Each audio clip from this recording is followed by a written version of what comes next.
Hey guys, Jay here again. This time I'm going to be reviewing Buyer Beware by Colleen Charles, the last book in my 5 consecutive book reviews that I'm doing all in one day. I rate this a good old 8 out of 10. Not bad. It reminds me of the Maddox Brothers series, but more businessy and more, I don't know, not as romantic based. How about that? It doesn't gear towards romance too much.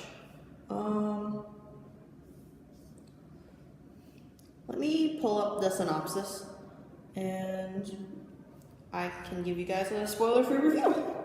This is the one I had finished today.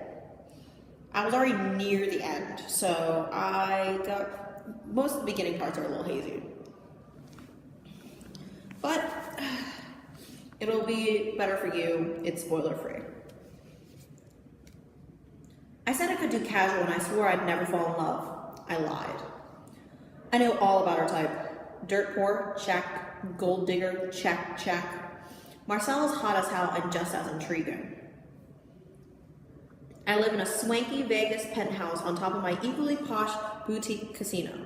She's lived in a dilapidated 70s trailer for far too long to have patience for billionaire playboys like me that can just snap their fingers and have women fall flat at their feet, begging to be dominated.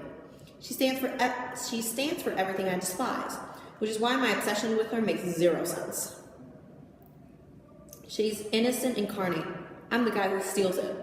I can have anything I want, whenever I want, and I want her. Marcella Castillo needs to be taught a lesson. She thinks she's not the kind of girl I can buy and sell. She's wrong. But somewhere along the line, the boundaries blur. In my heart, I feel newfound tenderness and vulnerability that I've never known. This woman pulls at my heartstrings until my solid walls come tumbling down and I let her in. And I'm happy. The happiest I've ever been since my dad took himself 6 feet under, leaving me with 4 younger brothers to raise. Until a vicious sociopath and a haunting secret from Marcella's past threatens to destroy every single thing I've just sold my soul to possess. So, basically, the guy's name is Nixon Caldwell. He is the oldest of 5. Thomas Maddox, basically. Let's be honest here. Thomas Maddox as a billionaire owning a casino that he inherited from his father, who killed himself.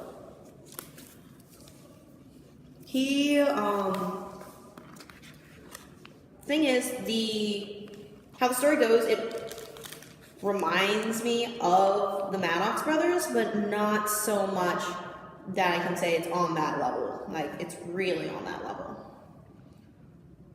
So, this book switches points of view throughout the chapters,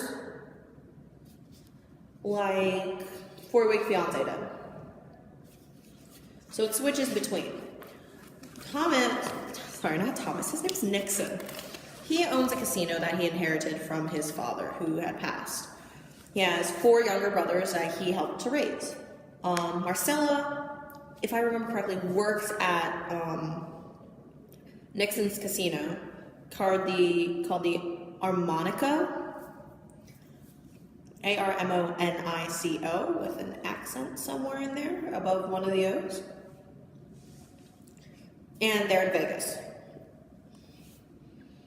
Marcella had a terrible encounter years ago where she was branded, and it helps with the storyline. Alright, I'm going to make some comparisons here. Even though in Position of Family, Nixon is Thomas, he's more like Travis. As weird as this sounds. I'm not even going to say that Marcella is Abby because we're not going to get that much into it. But Dante, I believe the guy's name is like Benny. If you guys have read the series, the Maddox Brothers series, the beautiful series. If not, I have most of the reviews up on my channel.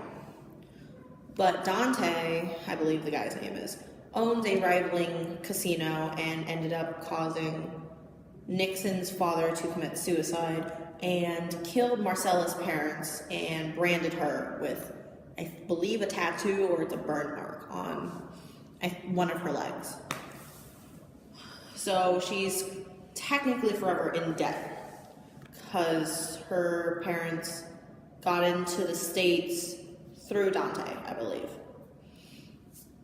So Nixon ends up getting obsessed with Marcella, like how Travis was with Abby.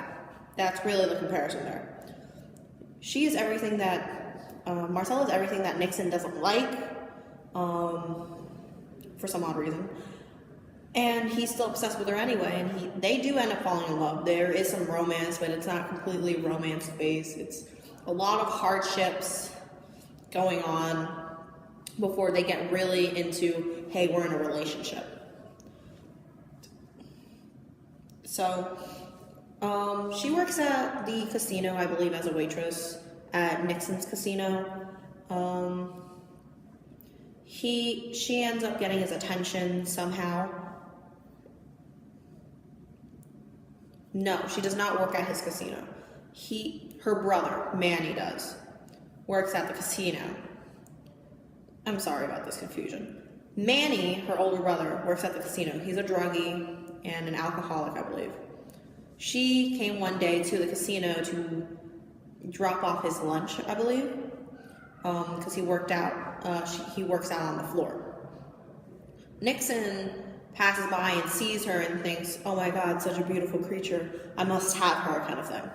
You know, arrogant, pompous ass kind of attitude. So he makes a deal with Manny. It was either to give Manny like money, because Manny is in debt to Dante because he gambles a lot. He has a gambling problem. And Nixon was going to pay Dante off, like pay off Manny's debts if Manny would help Nixon get introduced to Marcella. And that's how that works out. Marcella, I believe, is working at a place. I don't remember where she's working, but she's a really smart girl. She stayed home to take care of her brother, who was starting to fall off the deep end. And she wanted to go to school to be an occupational therapist. She had a full ride and everything, but she stayed home because of her brother. And so the occupational therapist thing comes into play with Nixon's youngest brother, who I believe is in elementary school age. I cannot remember what his name is. But he gives Marcella a job to work with his brother as a therapist of sorts. Lincoln. All the brothers, I believe, are named after presidents. That's what it was. The mom really liked the presidents and named all of them after presidents.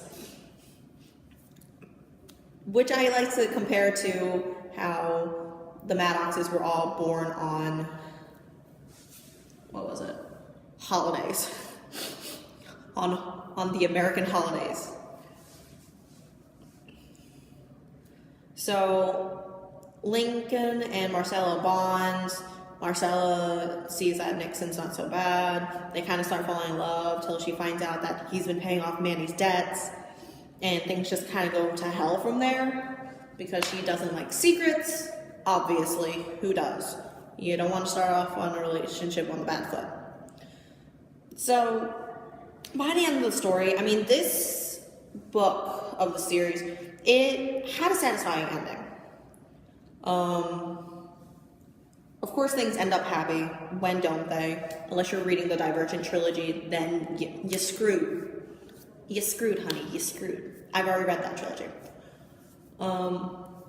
But of course, things end up happy for those two, which is not really a spoiler. It was predictable anyway, because it is a romance, and it is an adult book. So be mature if you're reading this. So that's all I really have to say. Dante does come into the picture. Dante comes into the story. That's the big antagonist of the story, Dante. And then her struggles with Nixon are the romance kind of part. The next book in the series, I think book 2, is one of the other brothers with another girl. So basically like the Maddox brothers. I want to compare it, but it doesn't capture me. This book series doesn't capture me as much as the Maddoxes do. Which is sad to say, but because they are just so similar. I think it's because I read the Maddoxes first. But this first book, Buyer Beware, the title also is very misleading. I thought it was going to be one of those auctions where you buy a date for charity or some kind of shit like that. It wasn't. I thought it was. I thought it was going to be one of those like charities where you either buy yourself a date or it was like a weird like high end elite black market where it's all like this girl's for sale, kind of like escort kind of thing. It's not like that at all, but the title should be changed, I think. I thought it was going to be one of those millionaires that go, one of those high-end social parties that go out and they're escorts that you buy for the night, kind of thing. Or an auction for a charity where you buy one of the girls for a date and the proceeds go to charity. So, disregard the title. In all honesty, the only reason why it says Buyer Beware is because he has a lot of money, she's poor, and he buys her a lot of stuff, and she doesn't like getting spoiled so much. She likes being an independent woman financially and with all other things in her life. But that's all I really have to say about this book. It's an 8 out of 10. I really enjoyed it, not as much as I love the Beautiful series, which I think I like put up as a 9 or a 9.5, like up there. But I do recommend for you to check this out, especially if you did like the Beautiful series and the Maddox brothers. It is, I believe the first one is free, and you have to buy the rest of the series after that. And that concludes my consecutive book reviews that I have done all today, 5 reviews today, and they're all going to get uploaded possibly tonight. And see you guys next time. Hopefully it won't be as long of a wait for the next review. Later.